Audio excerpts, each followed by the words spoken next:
The Wind Rider's Secret. High among the granite spires of the great ridges, where the peaks scraped against the belly of the sky, was a fortress of woven branches. It was an eyrie built over generations, a deep and sturdy sanctuary perched on a sheer cliff face. Here lived a young eagle named Aquila. His feathers were a brilliant dark bronze, his eyes the colour of sharp amber, and his spirit was as boundless as the vast blue expanse he called home. From this high perch, Aquila's world was one of sun-warmed thermals and gentle updrafts. He spent his days mastering the art of the effortless glide, riding the warm air currents that rose from the valleys below. His father, a magnificent old eagle named Corvus, whose feathers were tipped with the silver of age and wisdom, would watch him. "You ride the fair weather well, my son," Corvus would say, his voice a low rumble like distant thunder. "But the sky is not always a friend. It has moods, and its anger can be a terrible thing." Aquila, full of the unshakable confidence of youth, would simply bank sharply, showing off his speed. "I am not afraid of the wind, father. I am its master." Corvus would only blink his ancient, knowing eyes. To master something, you must first understand it, and you have only ever understood the gentle breezes. One morning, the lesson began. The air, usually crisp and clear, felt heavy and thick. The familiar scent of pine and rock was tainted with the damp, earthy smell of distant rain. A strange stillness fell over the mountain. The smaller birds were silent, and the marmots had vanished into their burrows. "It is coming," Corvus stated, his gaze fixed on the western horizon, which was beginning to bruise into a deep, sullen purple. "A storm." Aquila felt a prickle of unease. He had seen rain before, but this felt different. The silence was unnerving. What should we do? Hunker down in the eyrie until it passes? "No," Corvus said firmly.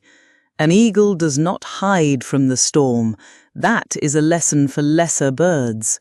We are to meet it. Watch." Corvus launched himself from the eyrie, not with a powerful downstroke, but with a simple, confident push. He glided to the highest, most exposed pinnacle of rock on their ridge, a jagged tooth of granite that stood defiant against the sky. He landed and waited. Reluctantly, Aquila followed, his talons gripping the cold stone. The wind was beginning to stir, no longer a playful breeze, but a cold, hissing current that pulled at his feathers. "Why are we here?" Aquila shouted over the rising moan of the wind. "This is madness. It will tear us from the rock." "Patience," was all Corvus said, his body a statue of calm resolve. The storm broke with a fury that stole Aquila's breath. The sky vanished behind solid silver sheets of rain. The wind was no longer a current, but a physical force, a battering ram that sought to smash us against the mountain. It shrieked and howled, a monstrous voice full of rage.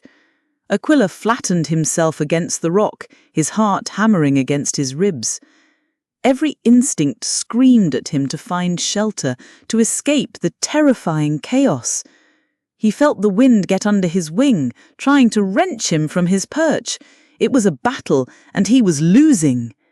"I cannot hold on," he cried out in panic. "Then do not hold on," Corvus's voice cut through the roar. "This is the moment, my son. The secret is not to conquer the storm, but to use it. Set your wings. Lock them." It was the most counterintuitive command Aquila had ever heard.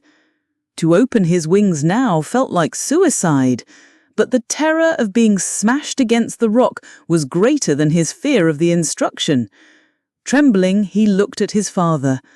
Corvus stood tall, his immense wings held open and angled perfectly, not flapping, but rigid. Summoning every shred of courage, Aquila did the same. He pushed himself up and spread his wings, locking the joints in his shoulders. For a terrifying second, the wind tore at him, and he felt himself being lifted violently. But instead of being thrown, he began to rise. The wind, which moments before had been his enemy, was now his chariot. It picked him up, a raw and powerful hand, and lifted him away from the cliff. He was rising, faster and faster, a passenger on the tempest itself. Below him the mountain became a churning, raging blur. He soared past the peak, past the highest crags, and still he climbed. Then, with a final mighty push from the wind, he broke through. He emerged into a world of profound and breathtaking silence. Above him, the sun shone in a sky of the deepest, purest blue. Below, the storm was a vast boiling sea of grey and white cloud, a rumbling carpet that stretched from horizon to horizon.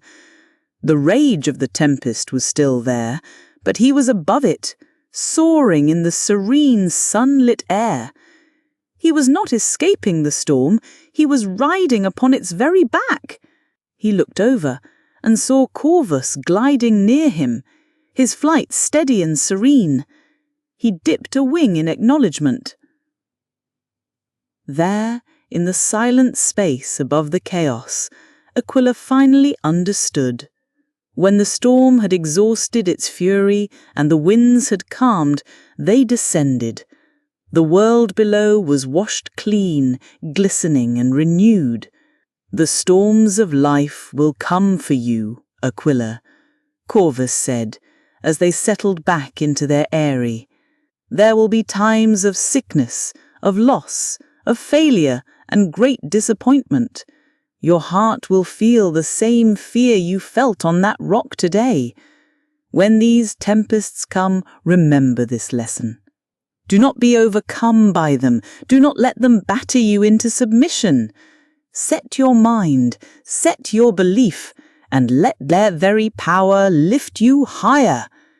You have the strength to ride the winds that bring you trouble, to use them to soar to a place of peace above the fray. That is the secret of an eagle, and that is how you will truly master the sky."